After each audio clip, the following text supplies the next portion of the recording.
as a young Croatian that managed to work for the EU, maybe there is hope, because if it wasn't the case, you wouldn't be here. Maybe you wouldn't have a voice in the institution, and maybe in 20 years, chairing the European Commission. So like there is hope in everything we do, right? Exactly. And I really think that things are slowly but surely, when it comes to the Western Balkans, I think that people are actually figuring out that we don't have 20 more years to slowly integrate that region, that it needs to happen sooner.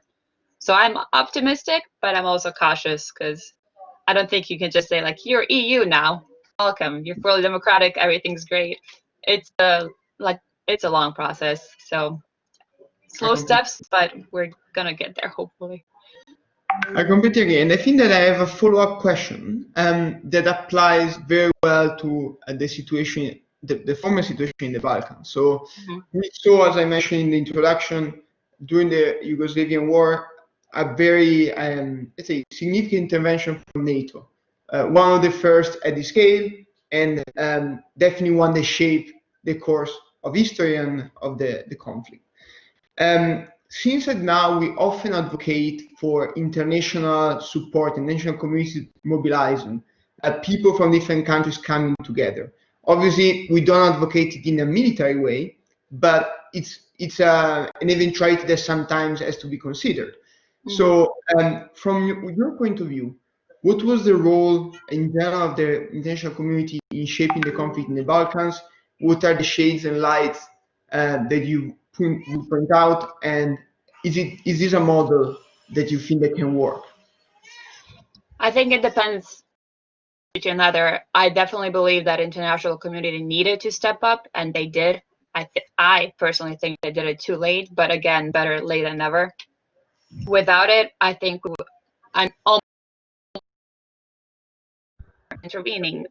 Civilian objects were bombed, and those things did happen. Like on the Serbian side, like they did do basically crimes, and no one ever was responsible for that. And I think, although international community have great intentions, as far as I'm concerned, they were trying to do the good thing. But if you mess up in the process, you still need to be responsible for that, and not just be like, no one was ever responsible for that. And then creates anger with Serbia for good reasons in some part, and it just like adds to this conflict instead of resolving it.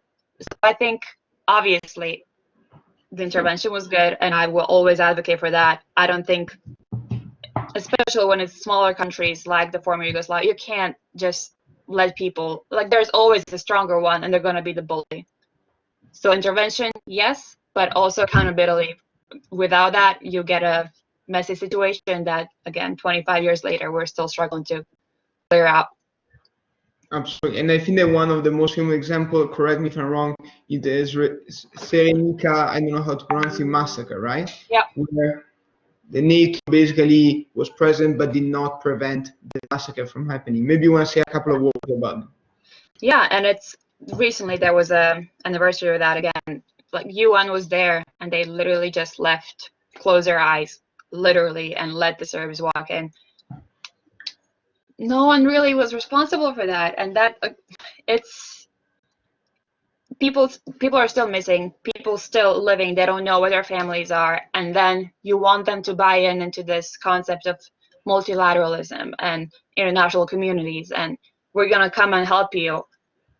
But when the last time you try to come and help, my family went missing and I don't know where they are, So it's really on the personal level, it's hard for those people, and there's a lot of them with similar stories, to just trust into the institutions and trust into international communities, because they have been let down before.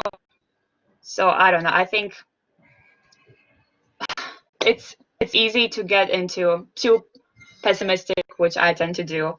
But I think the international community needs to understand that mistakes were made, and until everyone acknowledges that, it's going to be hard to move on, because people still remember. It's very recent. So you can't just tell them, just kidding, you don't remember well, your family is really not missing, and I don't know, we weren't there, or so I don't know. I think, again, accountability is a big thing that's missing in resolving that whole process. And correct me if I'm wrong again, but I know that there are international trials undergoing for the Serbs commanders in general that like performed the massacre. But Yeah. actually, I never heard the other side. I never heard UN officials that had left their position being prosecuted. Why is that? Honestly, me neither. I don't know. Maybe I'm wrong too, but I really don't know. I know for sure that the civilian objects that were bombed in Serbia by NATO, like that was just like that went to court, and it was decided that that was not a crime. You know, if it was someone else who did it, that would obviously be a crime because they were targeting civilian buildings. But since NATO did it, sorry, you know. So that one I know for sure. I don't know if there are any officers being trialed for that. I really am not aware of any, and I don't understand why. That's one of the things. Like if you assume a position, you assume responsibility with it. That's how it goes. But wait, where is that responsibility? So I would love to see that because I think it will help resolve the conflict that is still there's still smoke. There's no fire, but you know, there's still some leftovers there. And I think that this will it's a very good point for me to ask actually a more maybe positive question, because obviously again you're a young Croatian, you're very well aware of the history of your region, and you seem to be obviously also seeing the limitation of what has been done in the past and what the clearly mismanagement is still undergoing these days. But do you think that as a young Croatian there you would be able to look in the next 10 years and say, okay, we can build something from the ground up together with people from other countries in the region? Or, and aside from you personally, do you think that the scars that the war have left are still defining too much the life, the public discourse, to almost make it impossible to move on? I'm seeing, thankfully, with the younger generations, this just need to move on.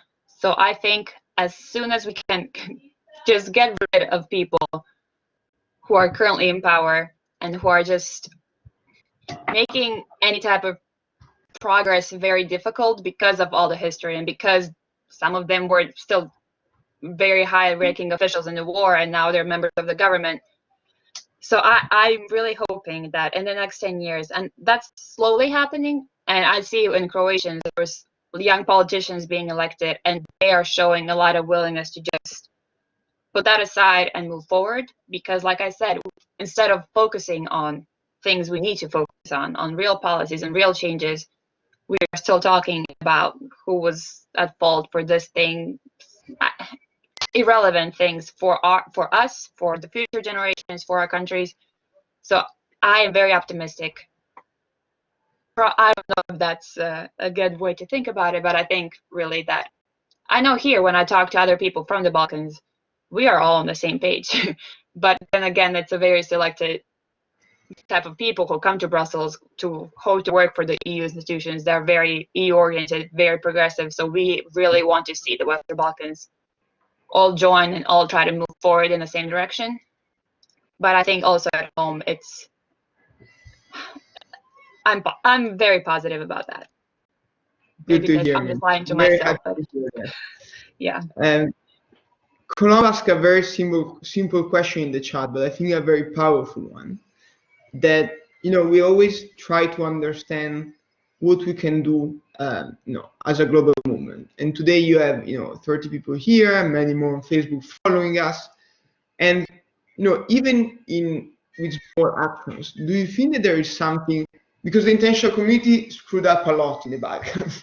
So there is something, either something the international community, or better, people from across the world, there is different international community, not world leaders, but people can do to support, the scars in the Balkans, help the Balkans advance, or simply, for similar situation, can we play a role? So I think that also goes back to one of the previous sessions. I know there's a lot of academics from Bosnia who are studying like conflict resolution. I know there's a lot of academics from other former Yugoslav countries. But then when you look at the international bodies, focused on Western Balkan integration or conflict resolution in that region and all of that, there's very few of them in those bodies, and I think their voices need to be heard because they know a lot. They have, some of them have lived through the war, and I think including those people is very important, and that's something international. That's a very easy step to make because one, there's still a lot of people my generation too across the world that don't really know what happened. They don't know anything about former Yugoslavia. They don't know what it is, what it was. So just one, talking about it, and then two, letting people from the region talk about it. I think that's something very simple because then you get a very clear picture of what's going on without any of the layers of extra political stuff, you know, like do we want an EPP person there or do we want a social democrat and all of that. So I think that's something easy to be done. So yeah. Thank you so much, Mirta. Before closing, talking about the more culinary side of your session, I want to ask you, since you seem to be very passionate about it, one last word, like one thing that you would like to see happening in the region in the next 10 years. We can't, we can't solve everything, but maybe there is one thing that we can push together and try to change. I think, I don't know how to solve this, but I think corruption in general is just ruining any type of progress because that is the number one thing that is making young, educated people leave. And if you don't have those people in the country, the critical mass, it's very hard to actually push for any improvement. And if the international community, and I'm talking about specific bodies who are like whose only job is to evaluate the level of corruption and to see how the countries are improving, if they stop being too, I don't know, they're not really judging the situation right as far as I'm concerned, because you see like there's slight improvement. No one really sees that improvement when they live in the country. There might be a new body or like a new layer of structure, institutions, but those institutions in the countries are not doing their job. So if we just somehow resolve the problem with corruption in the region, good luck with that. I don't know, magic wand. I think that would be a huge first step. But yeah, Thank you, Mirta. So there is hope. There is hope that young people like you and like us will try to fight back, at least on corruption. I agree with you. It's one of the big problems that is ruining many countries, obviously in the region. I'm Italian and I'm very close in this sentiment with you, but I know that around the world is the same. So the fight on corruption is one that we will rage as a movement for sure. So to end on a lighter note, before actually giving the platform to the representative of Tibet that managed to join, so we're actually gonna hold the session, we're really happy about that. I want to ask you, what is your favorite cooking show or like cooking website that we can all use to learn more about cooking in the Balkans, aside from the wonderful YouTube video that we have recorded? So it took me some time to find one in English because all the ones I use are, hey mom, can you help me out? So I found one that I love because of the name. It's called Chasing the Donkey. And they have a couple of really like staple Balkan recipes in English. And then there's also just balkanfoodrecipes.com, which I mean, it's pretty straightforward. But Chasing the Donkey, a donkey is like a very special animal. Where I come from, it's like, you know, all the peasants had one and it was great, blah, blah. So it was like, I saw that name and the little icon and I felt warm. And they have some good recipes. So yeah, also just Google them. You know, Google is free and accessible still. So yeah. Thank you. That's a cheating stuff. I will use that for my lunch. So Perfect. Thank you so much for joining. Thank you so much for stepping ahead of your session. It was very, very nice of you. No problem. The YouTube video is already available at this link, and from tomorrow it's going to be fully available. No, they're telling me from tomorrow it's going to be fully available on our Now platform.